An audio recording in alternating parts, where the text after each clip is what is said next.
Gloria al Señor. Estamos en los últimos tiempos, por lo tanto debemos de prepararnos porque su venida está cerca, ¿verdad? No debemos de asustarnos, no debemos de afligirnos, sino que debemos de prepararnos para ese día glorioso, ¿verdad? Por eso debe haber un cántico nuevo en nuestro corazón.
Debe ser grato contar esa historia que Cristo Jesús muy pronto vendrá.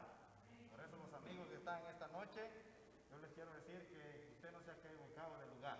Usted está en el mejor lugar en esta noche porque aquí va a buscar la presencia de nuestro Señor Jesucristo.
hermano Pastor Castro. Cáceres, perdón, Cáceres.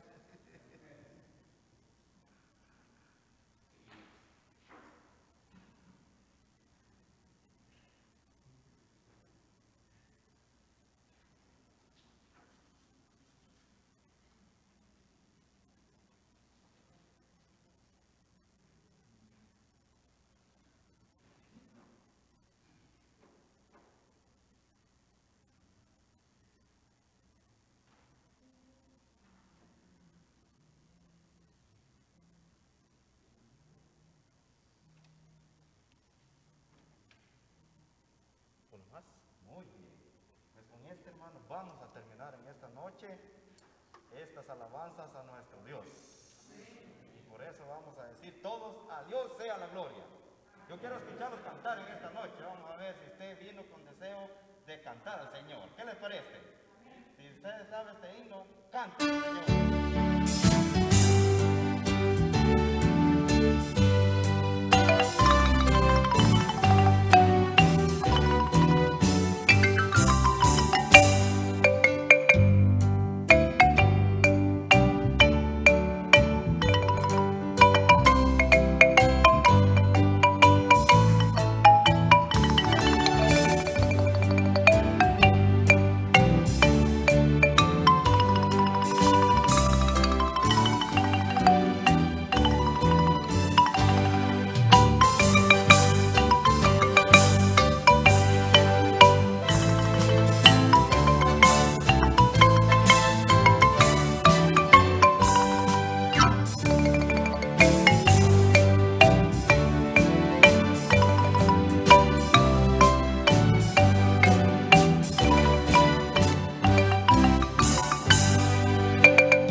Dios les bendiga.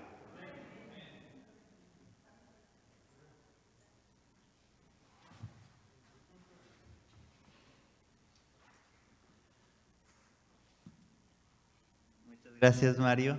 Muy lindas las alabanzas. Estos son todos los himnos que yo crecí escuchando y creo que muchos los conocemos y son muchos recuerdos. Ya a continuación viene la parte principal, la predicación de la palabra por el pastor Gerald Margil. Pastor, para usted es el tiempo.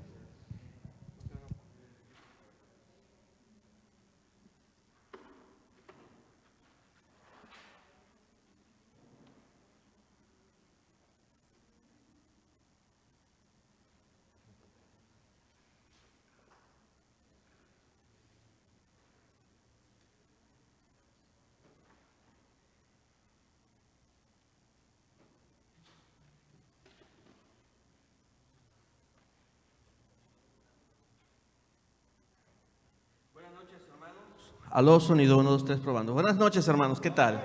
¿Qué tal? Gracias por su música, hermano. Gracias por su música.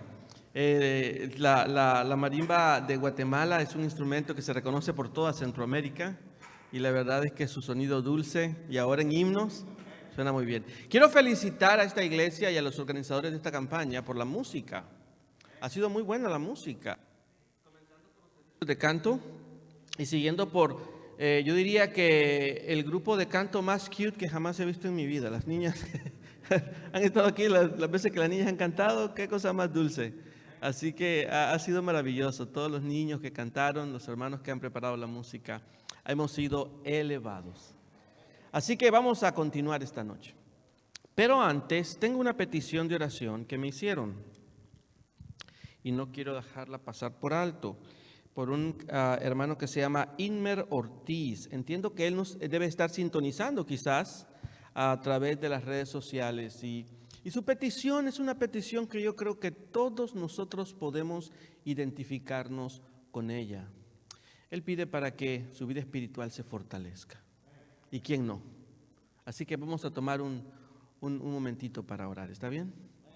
Amante Padre, en las vicisitudes de la vida, cuando hay sus altos y sus bajos, cuando vienen momentos muy bonitos y alegres o muy terribles y tristes, cuando lloramos o reímos, cuando nos sentimos solos, cuando nos sentimos con deseo de compañía, cuando nos arde el corazón por orar y alabarte y cuando nuestra vida es indiferente y te da la espalda, ayúdanos a entender, a creer, a aceptar de que pese a todo, tú nos sigues amando.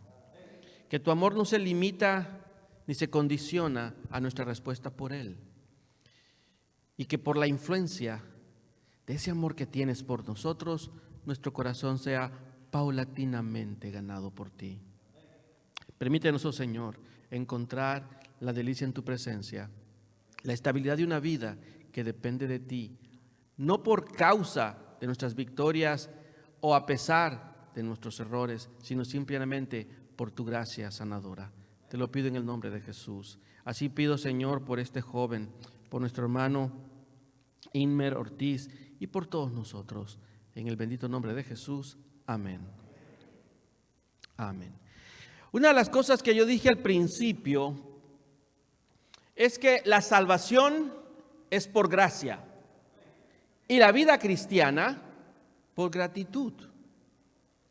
La gracia de Cristo nos redime y es nuestra gratitud por su salvación la que nos transforma. Esta noche quiero hablar de cómo esa gratitud y ese amor transformador se vuelca, por decirlo de alguna palabra, quizás debería usar otra, se cristaliza en la ética y en la moral de la vida de un creyente. En el libro de Efesios hay un texto que la mayoría de personas solo lee parcialmente con respecto a la salvación y se pierden, creo, a veces, una parte fundamental del mensaje de ese texto. El libro de Efesios capítulo 2. El apóstol Pablo le explica a los hermanos en Efesios que la salvación es por gracia. Sin embargo, dice algo que la mayoría de personas a veces pasa por alto. Efesios capítulo 2, versículo número 8. Efesios 2, 8. Dice así: porque por gracia ustedes han sido salvados mediante la fe. Esto no procede de ustedes, sino que es el regalo de Dios. Ahora, note lo que dice el 9. No por obras, para que nadie se gloríe. En este caso, nadie se jacte. Sin embargo, ahora noten el versículo 10. Porque somos hechuras de Dios, creados en Cristo Jesús, para buenas obras, las cuales Dios dispuso de antemano a fin de que las pongamos en práctica. Quiero que noten lo siguiente. A veces el español es sutil, es bello y necesita poner atención a ciertas conjugaciones y ciertas conexiones para que veamos su mensaje y su belleza. Somos salvos por gracia, ¿correcto? Sin embargo, el texto, versículo 10, dice que somos salvos para buenas obras. ¿Entendió esa conexión? No somos salvos por obras, sino que somos salvos para buenas obras. Dígame una cosa. Si una persona comete pecado, ¿se pierde? ¿Nos perdemos por los pecados que cometemos? ¿Nos perdemos por los pecados que cometemos?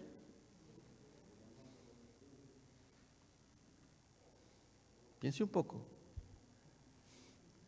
Si nos perdiéramos por los pecados que cometiéramos, nadie tendría la mínima posibilidad de salvación. ¿Sabe por qué? Porque somos pecadores de nacimiento. Y nuestros pecados es el resultado natural de esa condición. Y esa condición usted no se la va a quitar hasta que Cristo venga en gloria. Pablo nunca habla de eliminar el pecado. Dice que el pecado no reine. Es decir, que el pecado no te gobierne. Pero la idea de que usted algún día va a tener carne santa y que algún día usted nunca más va a pecar y que por eso se va a salvar, discúlpeme, pero eso no es lo que dice la Biblia. La Biblia dice que Dios nos va a perdonar de nuestros pecados. La Biblia dice que nos va a tomar y su gracia nos va a cubrir. Y sí, también dice que pondrá su espíritu en nosotros, de tal manera que el pecado no nos gobierne. Pero la posibilidad de pecado siempre va a estar ahí. Siempre va a estar ahí. Ahora, así que no se trata de lo que usted hace y lo que no hace. Se trata de la manera en que Dios lo va transformando. En el libro de los Salmos, pero más bien Proverbios, capítulo 23, versículo 26.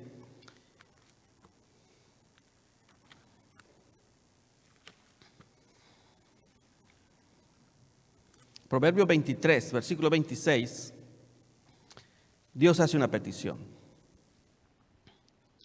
Proverbios 23, 26 dice: dame, hijo mío, tu corazón, y no pierdas de vista mis caminos. Así que la propuesta de Dios es una obediencia que se basa no en otra cosa sino en el amor. Una obediencia que se basa en aceptar y comprender que lo que Dios nos pide que hagamos tiene que ver con nuestro beneficio. Déjenme darle una ilustración. Cuando yo era niño, recuerdo que una vez, y pasó varias veces quizás, pero recuerdo este en particular, íbamos a ir a lo que llaman en inglés un field trip, o sea, un paseo de escuela. Y en el paseo de escuela íbamos a ir a un zoológico y luego íbamos a ir a una piscina. No, yo estaba contentísimo. Y antes de partir, mi mamá me llamó y me dijo: ok, quiero que vayas y quiero verte volver en una sola pieza. Por lo tanto, número 1, cuidadito con sacar la cabeza fuera de la ventana del autobús. Y yo, ¿y cuál es la gracia entonces de andar en un autobús si no voy a poder sacar la cabeza? Segundo, nada de andar aventando a un compañerito al agua. Ah, ya está, dije. Entonces, ¿para qué uno va a la piscina eso? O esconderle su ropa. Y yo enojado, es que mamá no sabe lo que es un field trip, quizás, dije yo. Ella no sabe para qué uno va a eso. Porque me estaba diciendo que no hiciera exactamente todo lo que para mí tenía gracia en el viaje. Y la verdad es que a veces uno piensa, es que ¿será que mi mamá no me quiere? ¿O mi mamá no entiende? Y ese es el pensamiento de cualquier niño. Sin embargo, cuando uno crece, se da cuenta que aquellas reglas no tienen nada que ver con quitarle la alegría, con quitarle el amor, con quitarle la fiesta, sino que simplemente son reglas de amor, son reglas de protección. Es simplemente que mamá no quiere que tú te hagas daño, ¿no es cierto? Cuando entiendes que las reglas son protectoras y no prohibitivas, no son avasallantes, no, son de preservación. Por eso cuando Dios establece los mandamientos, no los quiere para avasallarnos o para darnos una vida austera o falta de belleza, de alegría. No, todo lo contrario, los mandamientos de Dios son mandamientos que tienen la intención de protegernos. Y cuando usted entiende que Dios nos da los mandamientos como una forma de protección, es que entonces tiene sentido. Por supuesto que esta protección, esta convicción de protección es el resultado de saber que Dios quiere nuestro bien. En el libro de San Juan, en el capítulo 14, Jesús lo explicó de esta manera. San Juan 14.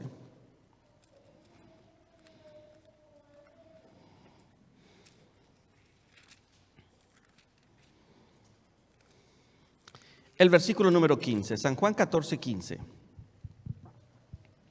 Es un texto corto y dice sencillamente: si ustedes me aman, obedecerán mis mandamientos. Sencillo. Si ustedes me aman, obedecerán mis mandamientos. En este caso, la obediencia es el resultado de una relación de amor. Mi mamá es una mujer pequeña, de estatura quiero decir. Y yo recuerdo cuando estaba pequeño, para mí su voz era autoridad absoluta, ¿no? Y más cuando decía mi nombre completo. ¿Se han fijado que las mamás cuando se enojan dicen el nombre completo? Y la verdad es que cuando yo hacía algo malo y yo sabía que me iba a castigar, me daba miedo.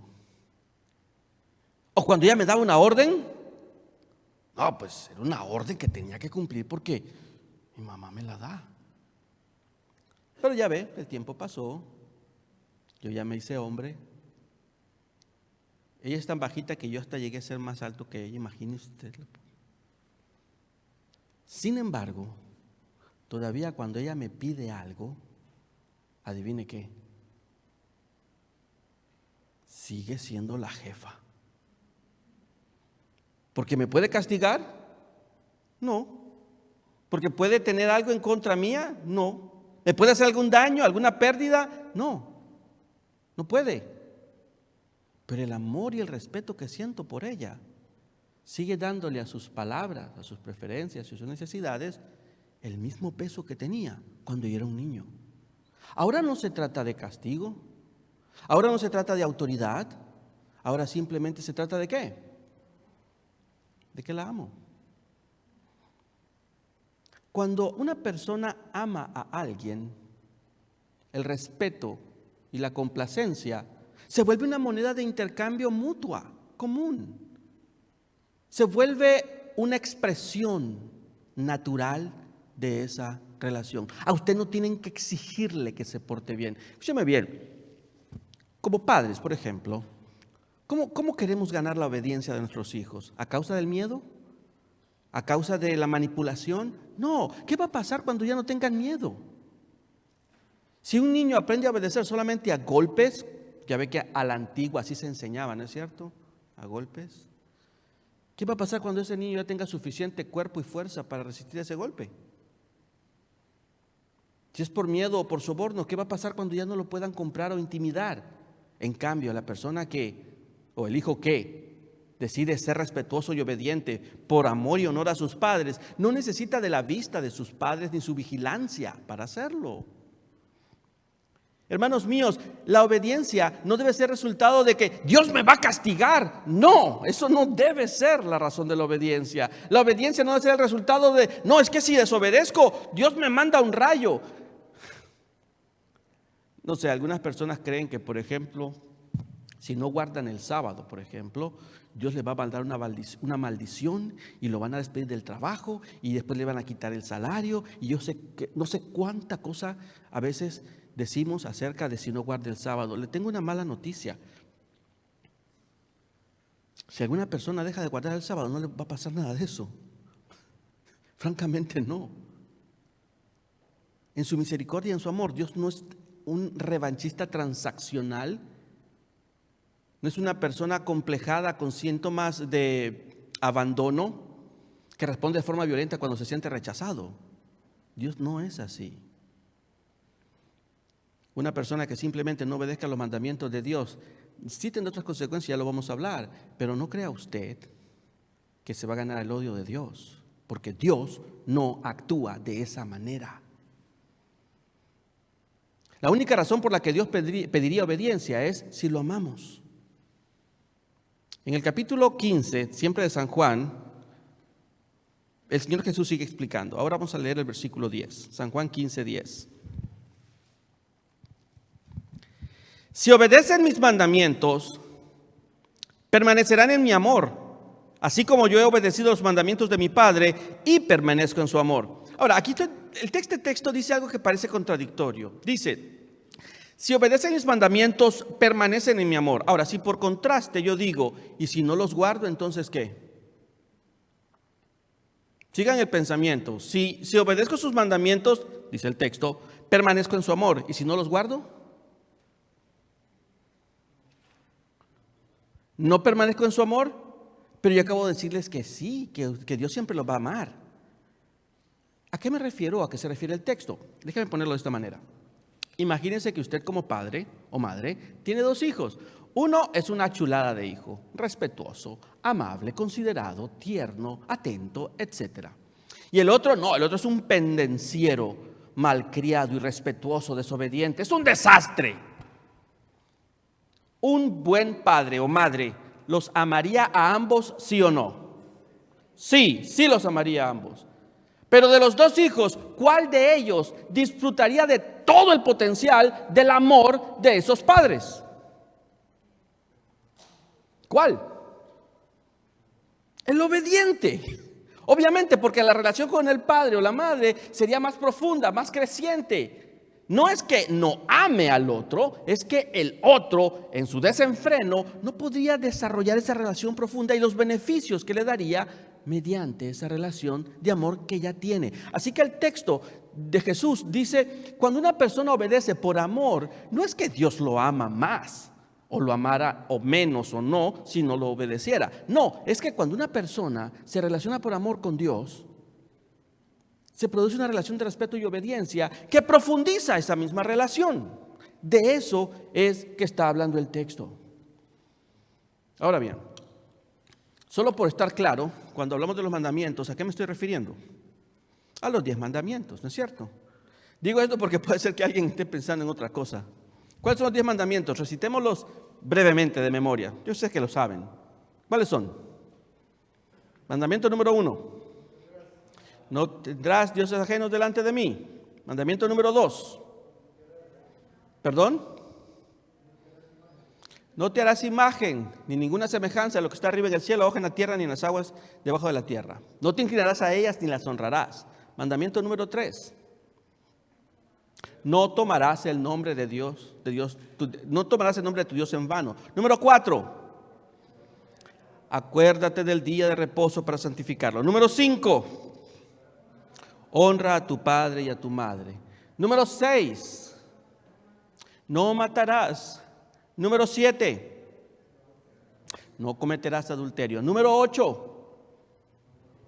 No dirás falso testimonio. Número 9. ¿O me salté el 9?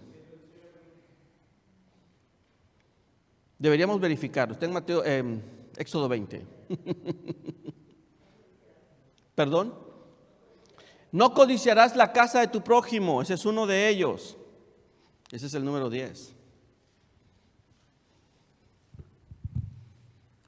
Éxodo 20.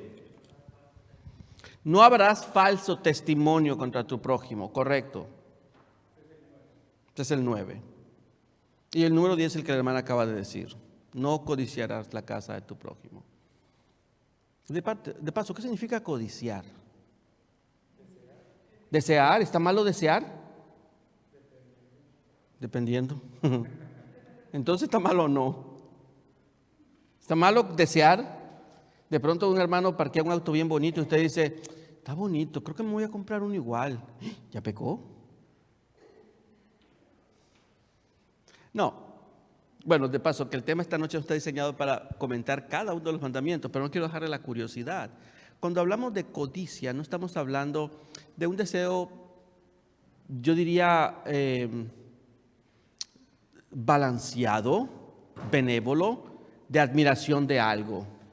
Codiciar tiene que ver con desear tenerlo, no importa qué. La codicia tiene que ver con arrebato. De hecho, es la madre de los pecados. Tiene que ver con agarrar, no con agarrar, con arrebatar más que con agarrar. Pero bien, estos son los 10 mandamientos. Y yo creo que si usted le pregunta a cualquier cristiano, es de forma universal, todos ustedes de acuerdo en estos 10 mandamientos. Ese no es el problema. Pero entonces, ¿cuál es el problema? Y esta sección del sermón es muy importante y es la última. Vivimos en una sociedad que se llama sociedad postmoderna. En el postmodernismo ya nada es sagrado. En el postmodernismo ya nada es respetable. Todo se puede hacer chiste, todo puede ser relativo. Y ahí está el gran desafío con respecto a los 10 mandamientos. Hoy en día la sociedad postmoderna cree que nada es bueno y que nada es malo, que todo depende de la situación. Déjenme poner un ejemplo. Quiero llevarlo mentalmente allá a su tierra, a Latinoamérica, al barrio más pobre, ¿ok? ¿Ya está ahí? ¿Se acuerda cómo son esas calles? ¿Se acuerda cómo es el lugar? Ok. Ahí está una casucha, pobre, miserable, y ahí está una madre soltera. Tiene varios niños y parecen las notas del Orfeón, de do mayor a do menor. No tiene cómo alimentarlos. Y los niños dicen, mamá, tengo hambre, y no hay comida. La pobre mujer se jala el cabello pensando, ¿qué voy a hacer? En la tienda ya no me dan crédito, nunca pago. Y la pobre se está pensando, cuando de pronto, como si fuera un mensaje subliminal, entra un pollo que es de la vecina y se mete a su casa. Y como queriendo darle un mensaje más específico, el pollo medio vuela y se posa sobre el fogón.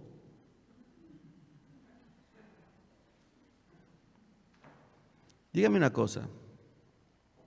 Si esta mujer agarrara ese pollo y se lo come, no se lo come, se lo da a sus hijitos, ¿usted cree que eso sería pecado? ¿Será eso pecado?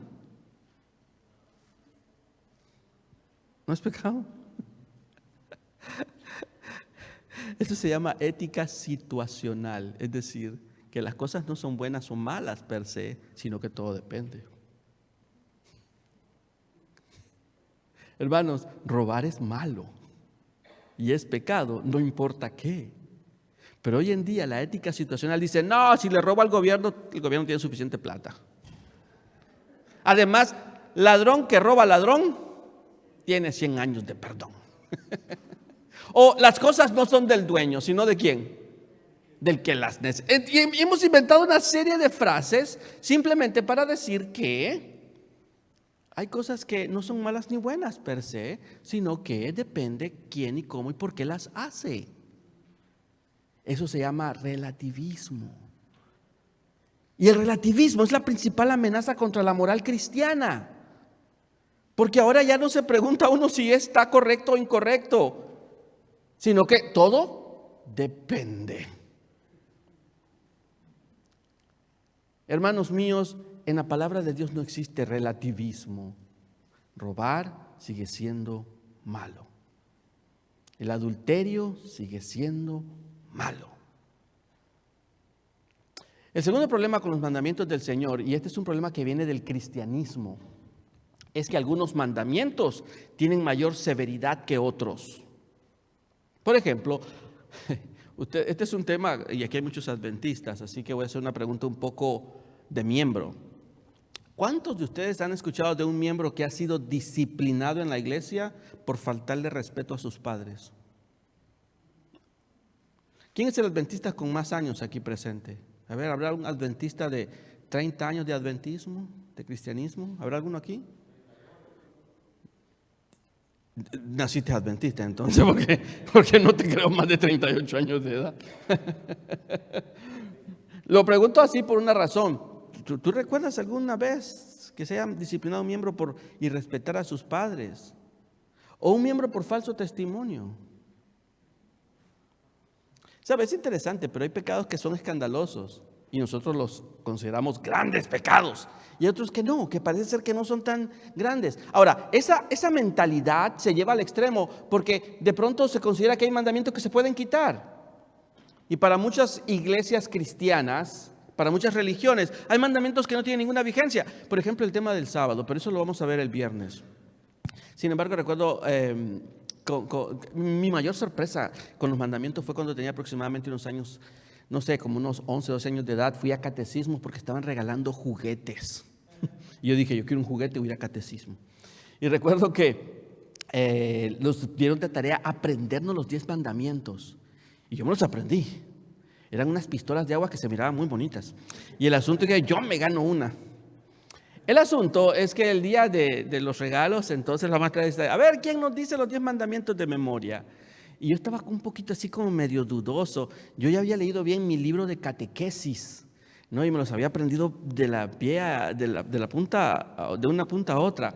Sin embargo, no estaba muy seguro. Y yo le dije a la maestra que quería repasar, pero que no traía mi folleto de catecismo. Y ella me dijo, no hay problema, léelo en la Biblia. Así que yo agarré la Biblia, ya me dijo dónde y comencé a leerlo. Y me di cuenta que no era lo mismo. Que en el libro de catecismo es diferente. Si usted agarra un libro de catecismo, se va a dar cuenta que los 10 mandamientos varían en lo siguiente. El segundo mandamiento no aparece. El mandamiento de no te harás imágenes ni ninguna semejanza arriba en el cielo ni abajo en la tierra no aparece. Simplemente desapareció. El cuarto mandamiento es diferente. No aparece, acuérdate del sábado. ¿Cuál aparece? ¿Alguien recuerda? Santificarás la fiesta. Tenía mi tía que tenía una concepción bien interesante de santificar las fiestas. Ella hacía una fiesta a una virgen los 7 de diciembre, que es bien popular en mi tierra. Así que a las 6 de la tarde comenzaba la celebración religiosa con cantos y todo. Y después se hacía un fiestongo. Y ella decía, aquí podemos tomar de todo porque ya la fiesta está santificada.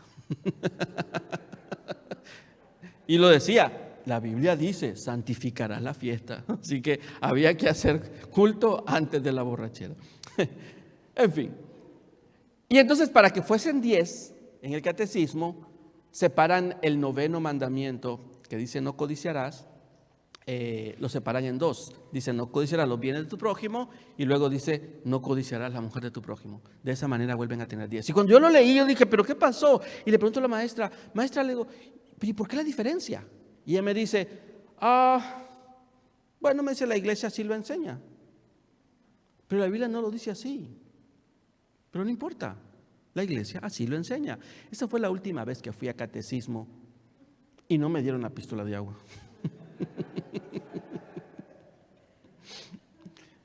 Pero entonces tenemos ese problema. El otro día estaba en una sala hablando sobre los 10 mandamientos. Conversaba con un hermano dominical sobre el asunto, que no cree en el sábado como día del Señor.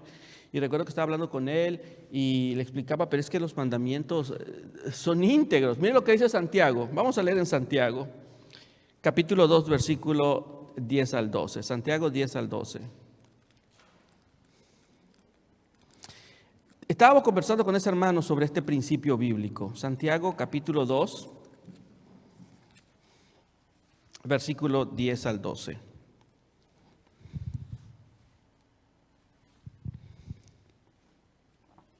Santiago capítulo 2, versículo 10 al 12.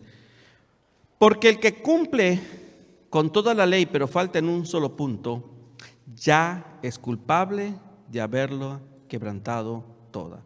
Pues el que dijo no cometerás adulterio también dijo no mates. Si no cometes adulterio pero matas, ya has violado la ley. Este principio estaba conversando con el Señor. De paso, imagínense a un perro amarrado con una cadena con 10 eslabones.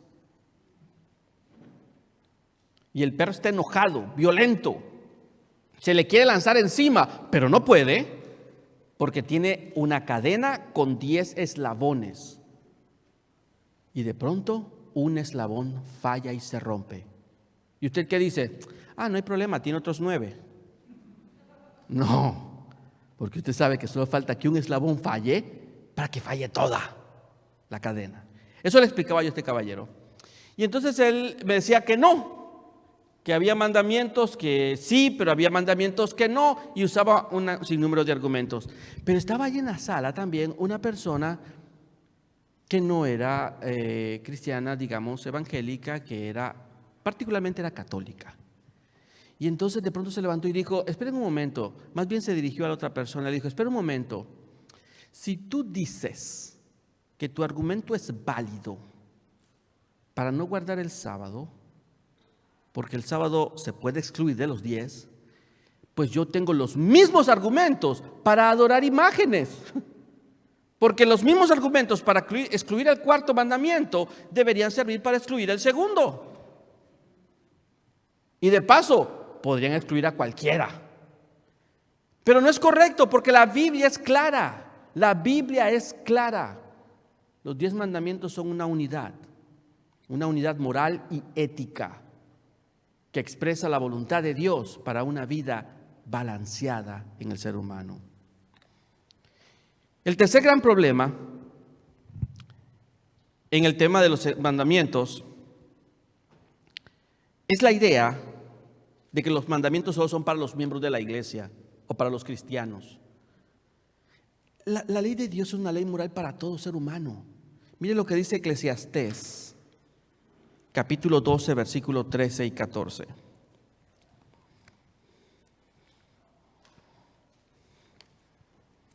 Eclesiastés, capítulo 12.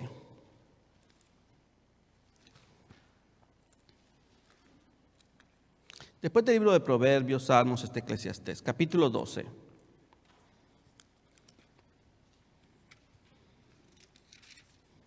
Versículo 13 y 14. Eclesiastés 12, 13 y 14. Dice así: el fin de este asunto es que ya se ha escuchado todo. Teme pues a Dios y cumple sus mandamientos, porque esto es el todo del hombre. Pues Dios juzgará toda obra, buena o mala, aún la realizada en secreto. Esto no tiene que ver solo con miembros. Lo que este texto está diciendo es que el balance de la vida, no importa si usted acepta a Jesús como su Salvador personal o no, tiene que ver con la obediencia de los mandamientos de Dios. Bien, una última anotación espiritual que yo considero muy importante. El secreto de la obediencia a los mandamientos de Dios no tiene que ver con el hecho de que usted crea o no crea en ellos, porque yo creo que todos creen. Entonces, ¿en dónde tiene que ver? En el libro de Ezequiel, el capítulo 36, este es el último texto que voy a citar. Ezequiel capítulo 36. ¿Sabe? Este principio que vamos a leer en Ezequiel, luego se presenta a lo largo de la Biblia y de una forma muy hermosa en el libro de Hebreos. Voy a leerlo en Ezequiel y quizás el viernes lo lea en Hebreos, pero es el mismo principio. Ezequiel capítulo 36.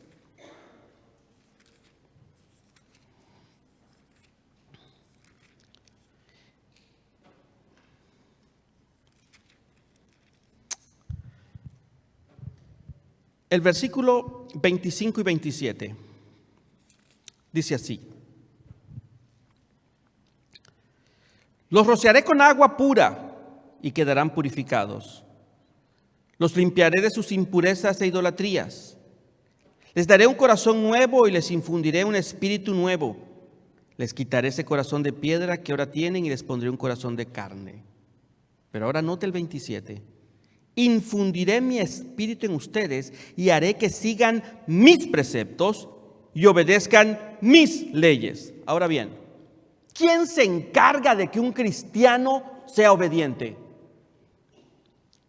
¿Cómo es que una persona llega a ser obediente? ¿Porque se lo propone? No. Recuerdo que una vez, hace muchos años, estaba hablando sobre los mandamientos con una persona muy humilde. De hecho, ahora que lo pienso, esa persona ni siquiera sabía leer y escribir. Estábamos en una chocita en medio de la nada, en una montaña, donde ni siquiera había caminos para llegar. Y digo esto para que entiendan que este tipo de verdades teológicas tan profundas no dependen de años de estudio o lugares de lectura. No. Es cuando el Espíritu Santo llega a una persona. Estaba explicándole esto al caballero, un hombre de campo, campesino. Estábamos 3 personas en esa mesa, alumbrados con un candil. ¿Saben lo que es un candil, no? Y entonces el hombre me dijo, ¿sabe qué, pastor? Ahora ya entiendo, me dijo. Entonces los mandamientos son promesas. Y yo le pregunté, ¿cómo así? Bueno, me dice, porque los 10 mandamientos es la promesa de la transformación de Dios. Y mi cabeza hizo... ¿Por qué? Porque hasta ese momento, cuando yo leía los mandamientos de Dios, yo lo leía de esta forma. Dios me miraba y decía, hey, no dirás falso testimonio. No matarás. Te estoy viendo. Te estoy vigilando. Cuidadito, ¿eh? Acuérdate del día sábado. Te estoy viendo. Pero cuando el hombre me dice que son promesas, ahora entiendo que Dios dice, dame tu corazón. Dame tu corazón y permíteme transformarte de tal forma que yo te prometo que tú ya no vas a mentir. Dame tu corazón y te prometo que tú no robarás. Dame tu corazón y te prometo que no cometerás adulterio. Los mandamientos no son las 10 normas que usted debe vivir para ser aceptado por Dios. Los mandamientos son las 10 promesas que Dios le hace a usted.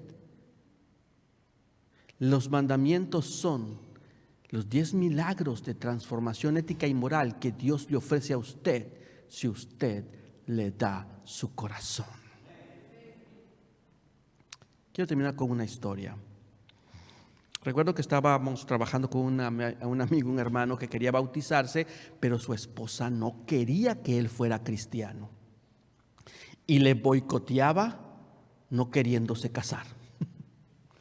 Tenían 2 hijos.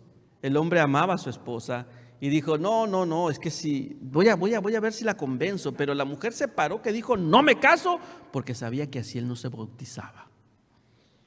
Pasamos meses tratando de solucionar el problema y nunca se solucionó y ni modo. Recuerdo que una vez yo incluso fui a buscarla, él me pidió, hable con ella.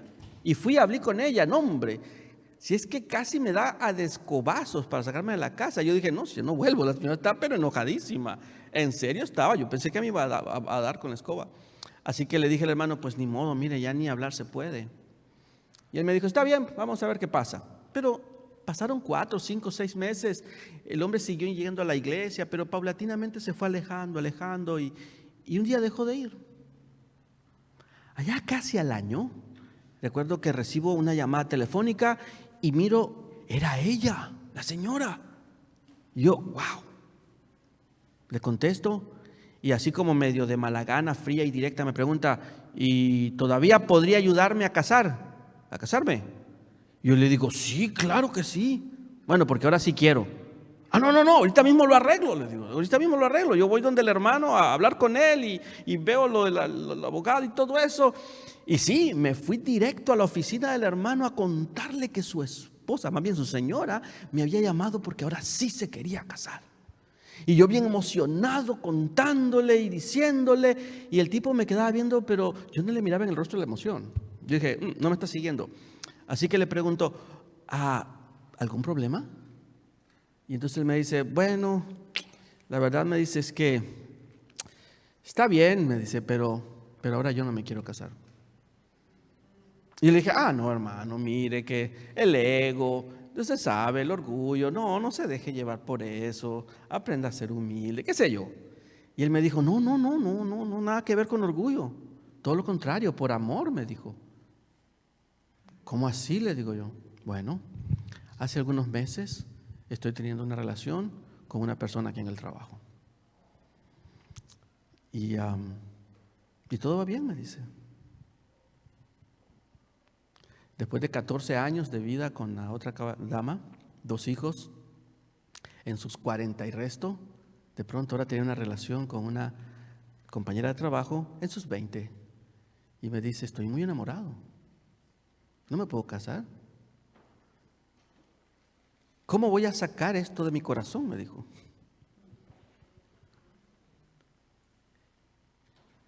Recuerdo que seguimos conversando y hablamos de este texto. Yo le dije, hermano, si usted no se puede sacar ese sentimiento, esa idea del corazón, creo que lo mejor sería que reciba otro corazón entonces. ¿Qué le parece si oramos por eso? Y después de conversar, oramos. Y por varias semanas estuvimos hablando del asunto y orando del asunto. ¿Sabe? Más o menos unos 4 meses después, el hombre tomó en serio orar sobre este asunto y 4 meses después se casó con su mujer y se bautizó. No se trata de querer hacerlo, se trata de que Dios derrame su espíritu para que tú quieras hacerlo, porque Él es el que da el querer y el hacer su buena voluntad. Cuando hablamos de mandamientos, el llamado no es ¿cuántos prometen guardar los mandamientos? Esa promesa es un papel mojado, no sirve para nada. Aquí el llamado es ¿cuántos quieren pedir que cada día el Espíritu Santo les derrame de forma tal que su Espíritu les haga vivir sus mandamientos? Es cuántos quieren pedirle a Dios esa relación presente y continua que les haga vivir en obediencia. No porque en la iglesia los disciplinen o porque la señora se enoja o porque decepciona a los hermanos, sino simplemente porque me nace en el corazón.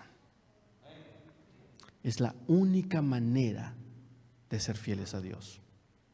¿Cuántos quisieran pedirle eso al Señor? Pongámonos de pie para hacer esta oración. Bendito Padre, no tenemos alternativa. En nuestra carne no mora el bien. El egoísmo y la complacencia es nata en nosotros. Y no importa si con ello herimos a quien amamos, lastimamos a quien nos ama, y peor aún si es un desconocido. Por eso, Señor, la capacidad de vivir en paz contigo y entre nosotros solo surge del derramamiento de tu Espíritu Santo. Que en esa bendición, que en ese derramamiento encontremos el querer y el poder hacer tu buena voluntad.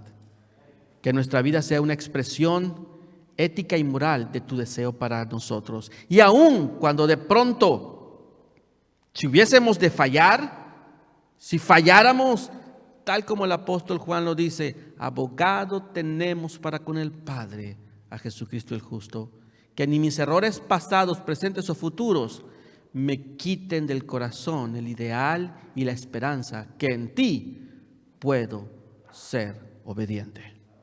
Te lo pido en el nombre de Jesús. Amén. Tomen asiento.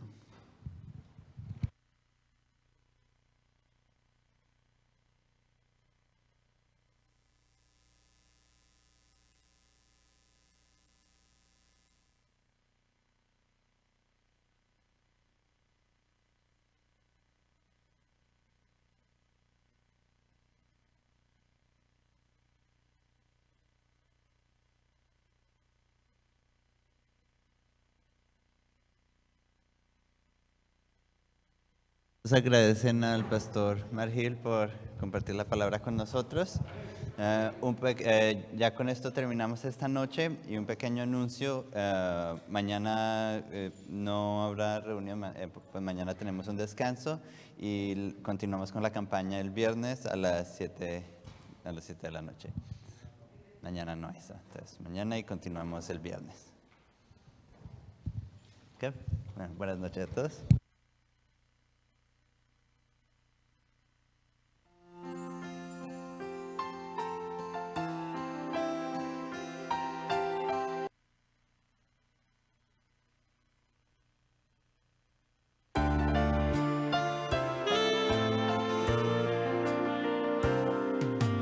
Todo lo que somos lo debemos solo a ti.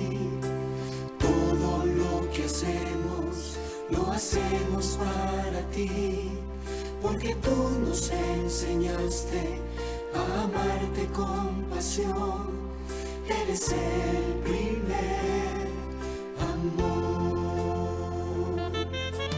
Tú nos has llenado de poder y convicción y nos has llamado a cumplir con la misión, porque nos has perdonado. Te adoramos, oh Señor, tú eres el primer amor. Conocerte es amarte, amarte